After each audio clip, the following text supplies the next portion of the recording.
Right, so next week or the week after, we're going to start exploring different formal methods for evaluating arguments to determine whether they're valid or invalid. But here what I want to do is to see if we can't do that sort of intuitively so that you can start to get a sense of what does it look like when an argument is invalid and what does it look like when an argument is valid. Remember, we say this, we say that a valid deductive argument is one where it is absolutely impossible for the conclusion to be a false statement when we're assuming the premises are all true.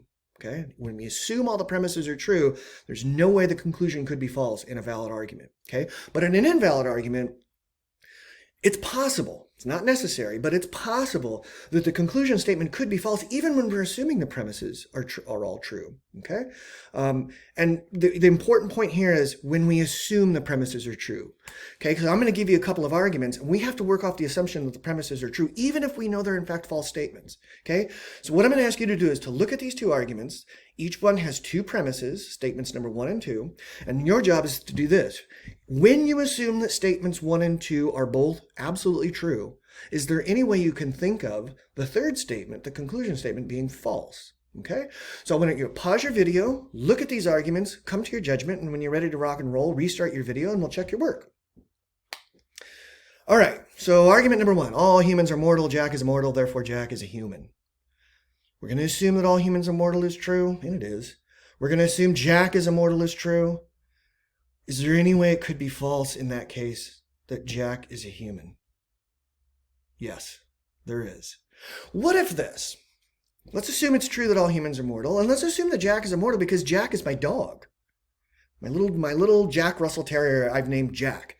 So statement number 2 would be true. My dog Jack is not immortal.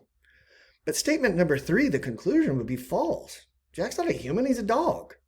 Okay, so we've figured out one way the conclusion of this argument could be false even when the premises are all true. Okay, now what's interesting here is it's also possible that the conclusion could be true. So let's say, for example, the first statement is true. All humans are mortal. And let's say that number 2 refers not to my dog named Jack, but my human friend, a man named Jack. In that case, premise number 2 would be true, and the conclusion would also be true. But just because it's possible for the conclusion to be true when the premises are true, doesn't mean this argument is valid. Because when we talk about validity, we're talking about the possibility of the conclusion being false even when the premises are true. And we just found a way the conclusion of this first argument could be false when we're assuming all the premises are true. So this argument is sort of like that broken clock, right? It's showing the correct time twice a day. But it's kind of a fluke and it's not reliable because we can think of ways that it just as easily shows the wrong time or it just as easily has a false conclusion when we assume the premises are true. But argument number 2 is a little bit different. Okay, let's assume it's true that all humans are fish. I know it's not true, but we're just going to assume that it's true that all humans are fish. And we're also going to assume that Jack is a human is also true. It seems like if those two statements are true, there's no way that Jack is not a fish. He has to be a fish because the first premise says every single human is a fish. All humans are fish, and we're including Jack in that category of humans. So if Jack is a human and every single human is a fish, then that means that Jack has to be a fish. So this argument is valid. There's no way for that conclusion to be false when we assume the premises are true. And again, we're looking at the form, not the content. I know that first premise is a false statement. All humans are fish is false.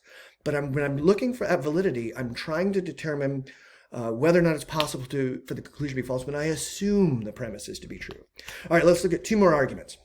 All right, so you've got a couple arguments here. What I want you to do is to see, treat these like puzzles, right? You're trying to use your creative imagination to figure out if it's possible for the conclusion of the argument to be false when the premises are true. So why don't you go ahead and pause your video, and when you are ready to kick it into gear, restart your video, and we'll check your work. All right, here we go. So argument number 1 says some CR students are females, some females are math majors, therefore some CR students are math majors. All right, we're just going to assume it's true that some CR students are female. And fortunately for us, that is true. We're going to assume that some females are math majors is also true. And fortunately for us, it is true. Is there any way it could be false that some CR students are math majors?